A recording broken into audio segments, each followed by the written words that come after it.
Join me on the CBS Evening News. This is CBS LA Mornings.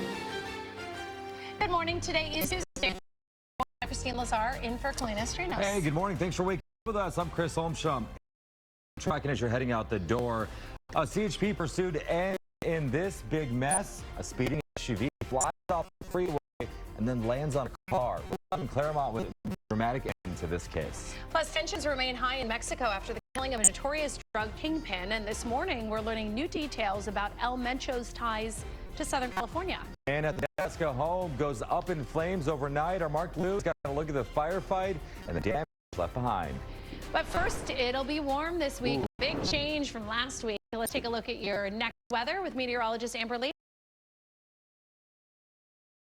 Hi, Amber.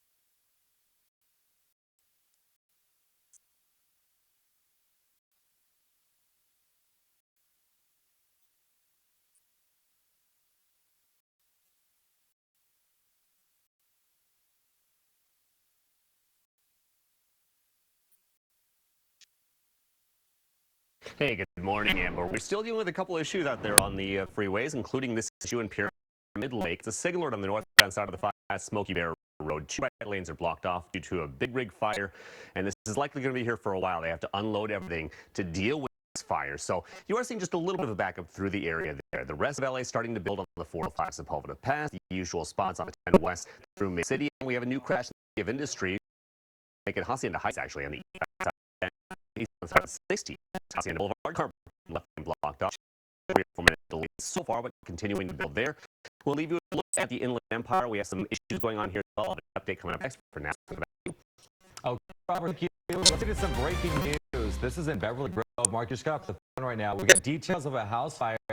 What's your update for us? Yeah, unfortunately, this house fire has turned tragic. A spokesperson for the LA City Department just completed a news conference at the scene saying that unfortunately after this fire was put out, they found an 85-year-old man dead inside that home. Now, this is video of that home. We're looking at here is a home on the intersection of Crescent Heights and Waring. It was just about 4 o'clock this morning. LA City Fire responded here after a 911 call reported smoke and flames coming from this home. When they arrived, the spokesperson said that there was significant fire blowing out of the left side of the home. Firefighters immediately went into what's called offensive mode. They entered the home, forcefully entered the home, got on the roof, opened holes in the roof to get some ventilation. You see the ladder up there. An 85-year-old woman in the home was able to get out of the home on her own. She had some smoke inhalation and was taken to the hospital, but she was able to communicate that there's still another person inside that home. Firefighters rushed, got the fire out as quickly as they could. Unfortunately, they say they found an 85-year-old man dead inside that home. Now there will be an arson investigation into what caused that fire. We have a reporter on the way to that scene. Is there something you want to tell us? You can text it to us here at the desk, 818-221-2222. You can send us a story idea or pictures or video of breaking news stories like that house fire in the Beverly Grove area. If you text it to that number, it'll come right to me or a member of our assignment desk team. That's it here from the desk. I'll send it back to you. Mark, thank you. We have some developing news. To a high-speed pursuit in Claremont. An SUV flew off a freeway exit, then landed on a car in a restaurant parking lot.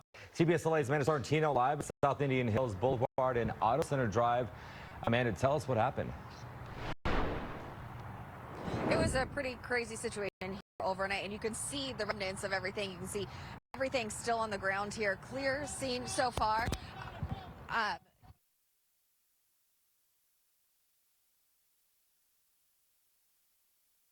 Okay, looks like we're having some issues there. We'll get back to Amanda with that story.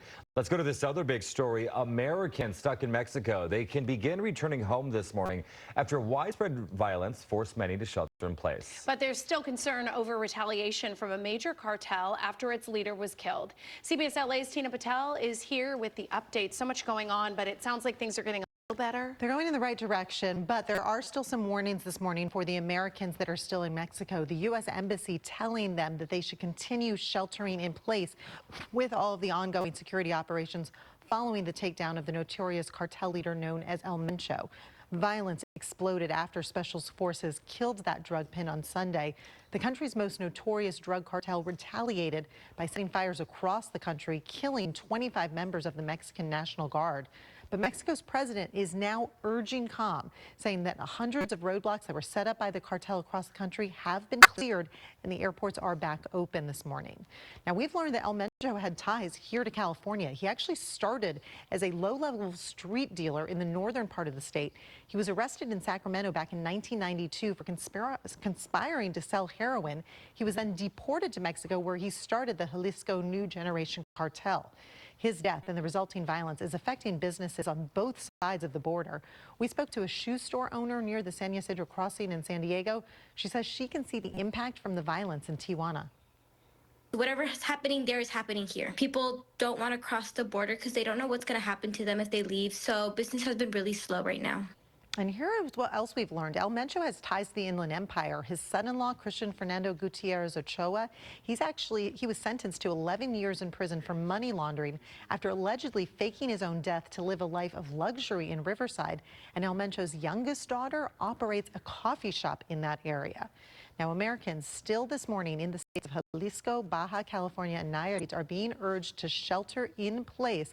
But again, we have learned that the airports are back open, so tourists who had been stranded can start to contact their airlines to get back home. And hopefully, again, there will be more calm and the violence will curb down and everybody can kind of get safely through this. Christine? Tina, thank you. And stay with CBS LA and CBSLA.com for continuing coverage of the violence in Mexico. We're also streaming on CBS News Los Angeles.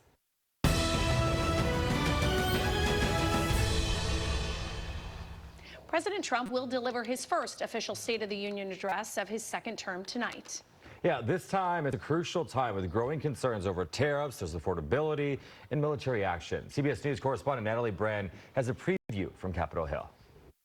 Chris and Christine, President Trump tonight will try to shape the GOP message heading into a critical election season. But this major address comes amid another partial government shutdown impacting the Department of Homeland Security. And it comes as a number of the president's policies, from immigration enforcement to trade, are facing scrutiny at home and abroad. The President of the United States. President Trump is set to tout his accomplishments and lay out his agenda for the year in his State of the Union address less than 9 months before crucial midterm elections. We have a country that's now doing well. We have the greatest economy we've ever had. It's going to be a long speech because we have so much to talk about. Take the podium at a time of increasing uncertainty. Last week, the U.S. Supreme Court dealt a major blow, ruling his Liberation Day tariffs are illegal, even as he doubles down on imposing new tariffs. Despite a stronger than expected January jobs report, consumer confidence has dropped, with a recent CBS News poll showing that many Americans believe the president is too focused on tariffs and not enough on lowering prices. Then there's growing unease that the U.S. could strike Iran, with nuclear talks between the two countries scheduled for later this week. They better negotiate a fair deal. Congressional Democrats are split over attending the president's address. Some are planning to skip it, while others say they want to express their disapproval of the president's policies in person. I will be defiant in whatever way is appropriate, certainly by silence. I won't be standing and applauding like my Republican colleagues. Virginia's first female governor, Abigail Spanberger, a former congresswoman and CIA officer, will deliver the official Democratic response. California Senator Alex Padilla says he will be delivering the Spanish language Democratic response. Meanwhile, Senator Adam Schiff, he's among those lawmakers who say they will be boycotting the speech, attending what's being called the People's State of the Union instead, organized by progressive groups as counter-programming. On Capitol Hill, Natalie Brand, CBS LA.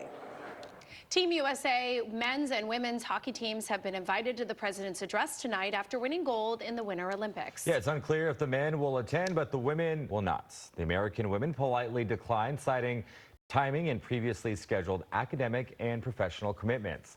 for their absence. But a video of President Trump calling the men's team to congratulate them after their win, well, that's going viral. It's causing controversy as well. On it, he jokes about having to invite the women's team too. He could be heard suggesting that he would be impeached if he didn't. And you can watch President Trump's State of the Union address tonight on KCAL 9 on CBS LA Channel 2. Our coverage begins at 6 o'clock. Time now, 6:09. Governor Newsom facing backlash. I'm like you. I'm no better than you. How comments during his book tour for raising racist allegations against Governor Newsom. Plus, new video just posted by Guthrie offering a $1 million reward for the return of her mother, Nancy. We'll have the very latest just ahead. And a powerful snowstorm batters the Northeast. It's not only leaving a big mess on the ground, it's also messing traffic in the skies.